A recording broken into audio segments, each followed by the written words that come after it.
শবে বরাত সম্পর্কে ইবনে মাজাহ শরীফে হাদিস এসেছে।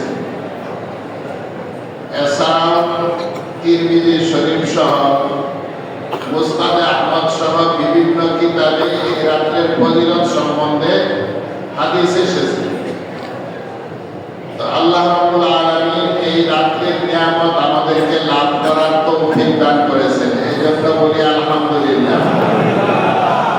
আল্লাহ তাআলা বলেছেন, ওমা বিকুম, তোমাদের কাছে যত নিয়ামত আছে সব আল্লাহর পক্ষ থেকে। নিয়ামত কার পক্ষ থেকে? আল্লাহ তাআলা বলেছেন, লাইন শাকারতুম লাযিদান্নাকুম, আমার নিয়ামত পেয়ে যদি তোমরা শুকরিয়া আদায় করো অবশ্যই আমি নিয়ামত আরো বৃদ্ধি করে দেব। এই রাত্রে আমরা এশার নামাজ পড়ে রাত্রের ইবাদতের জন্য আমরা এখানে অবস্থান করছি, যাতে এই শবে বরাত আমরা ইবাদত বন্দেগীতে কাটাতে পারি। এটা আল্লাহ তাআলার অনেক বড় নিয়ামত, ঠিক কিনা? এই জন্য আল্লাহ তাআলার দরবারে আবারও শুকরিয়া আদায় করি আলহামদুলিল্লাহ। কোন ব্যক্তির মর্যাদা, দিনের মর্যাদা, রাতের মর্যাদা এটা কে দেন? আল্লাহ তাআলা। আল্লাহ বলেছেন, রাব্বুকা ইয়াখলুকু মা ইয়াশাউ ওয়া ইয়াখতার, তোমার রব তিনি সৃষ্টি করেন এবং তিনি মনোনীত করেন। আল্লাহ তাআলা চার সংখ্যার একটা বিশেষ ফজিলত রেখেছেন। আসমানি কিতাব আল্লাহ তাআলা যত কিতাব অবতীর্ণ করেছেন এর মধ্যে চারটি কিতাব হলো শ্রেষ্ঠ: তাওরাত, জবুর, ইনজিল এবং কোরআন।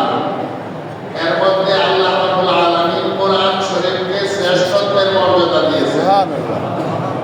নবী রাসূল সবাই আল্লাহ তাআলার অতি প্রিয় ভাজন, কিন্তু এর মধ্যেও চার নবীকে শ্রেষ্ঠত্ব দিয়েছেন: ইব্রাহিম আলাইহিস সালাম, মুসা আলাইহিস সালাম, ঈসা আলাইহিস সালাম, সাইয়্যিদুনা মুহাম্মদুর রাসূলুল্লাহ সাল্লাল্লাহু আলাইহি ওয়াসাল্লাম। এই চার জনের মধ্যে এবং সমস্ত নবী রাসূলদের মধ্যে আবার মুহাম্মদুর রাসূলুল্লাহ সাল্লাল্লাহু আলাইহি ওয়াসাল্লামকে আল্লাহ তাআলা শ্রেষ্ঠত্ব দিয়েছেন। আল্লাহ রাব্বুল আলামিন বিভিন্ন দিবসকে শ্রেষ্ঠত্ব দিয়েছেন, যেমন দুই ঈদের দিন, জুমার দিন, আরাফার দিন, আশুরার দিন। এই দিনগুলোকে আল্লাহ তাআলা শ্রেষ্ঠত্ব দান করেছেন। রাত্রের মধ্যে কিছু রাত্রকে আল্লাহ তাআলা শ্রেষ্ঠত্ব দিয়েছেন, দুই ঈদের রাত। এরপরে হলো শবে কদর, শবে বরাত, আল্লাহ তাআলা এগুলোকে শ্রেষ্ঠত্ব দান করেছেন। তো আজকে আমরা শবে বরাত বা লাইলাতুল নিসফি মিন শাবান, হাদিসের ভাষায় হলো শাবান মাসের মধ্যরাত্রি। শবে বরাত এটা ফারসি শব্দ, আরবিতে রাসূল সাল্লাল্লাহু আলাইহি ওয়াসাল্লাম এটাকে লাইলাতুল নিসফি মিন শাবান বা শাবানের মধ্যরাত্রি বলেছেন। এই রাতটি অত্যন্ত ফজিলতপূর্ণ। ৮ জন সাহাবী থেকে বিশুদ্ধ সনদে হাদিস এসেছে, রাসূল সাল্লাল্লাহু আলাইহি ওয়াসাল্লাম বলেছেন, ইন্নাল্লাহা লা ইয়াত্তালিউ ফি লাইলাতিন নিসফি মিন শাবান ফায়াগফিরু লিজামিই খালকি ইল্লা মুশরিকুন আও মুশাহিদ। ৮ জন সাহাবী থেকে বিশুদ্ধ সনদে এসেছে যে আল্লাহ রাব্বুল আলামিন শাবান মাসের মধ্যরাত্রিতে, আজকের যে রাত্র, এই রাত্রে বান্দাদের প্রতি দৃষ্টিপাত করেন এবং তিনি সবাইকে ক্ষমা করে দেন। তবে ক্ষমা করেন না যারা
হিংসা, এই যারা হিংসা করে আল্লাহ রাব্বুল আলামিন এই রাতেও তাদেরকে ক্ষমা করেন না।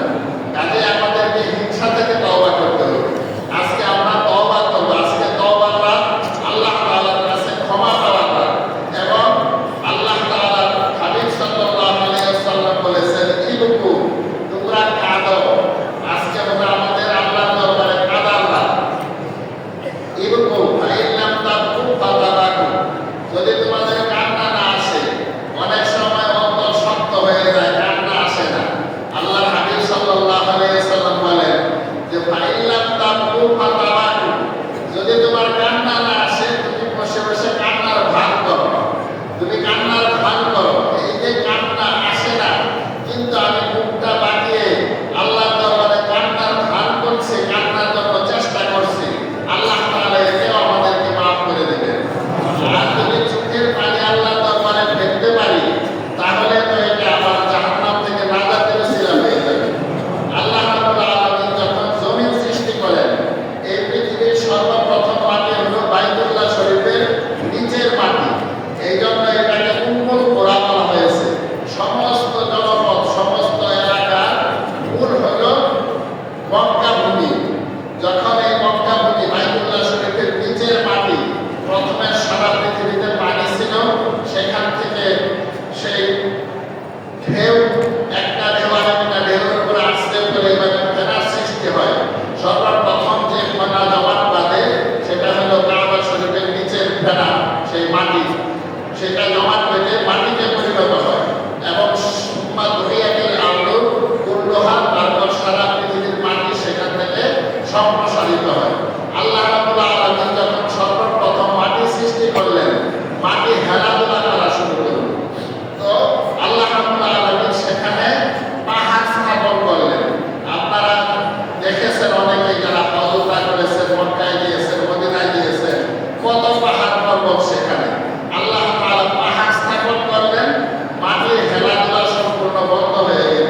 ফেরেশতারা আশ্চর্য হলো, আল্লাহ তাআলাকে জিজ্ঞাসা করলো, ইয়া রাব্বাল আলামিন, এই যে পাহাড়, এটা এত শক্তিশালী যে পৃথিবীর নড়াচড়াকে সম্পূর্ণ বন্ধ করে দিলে, বন্ধ করে দিল, এই পাহাড়ের চেয়েও আরো শক্তিশালী কোনো কিছু আছে কিনা?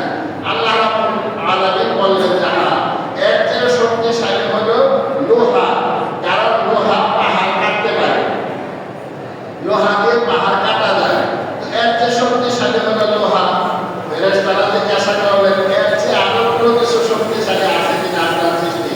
তো বললেন যে হ্যাঁ, এর চেয়ে শক্তিশালী হলো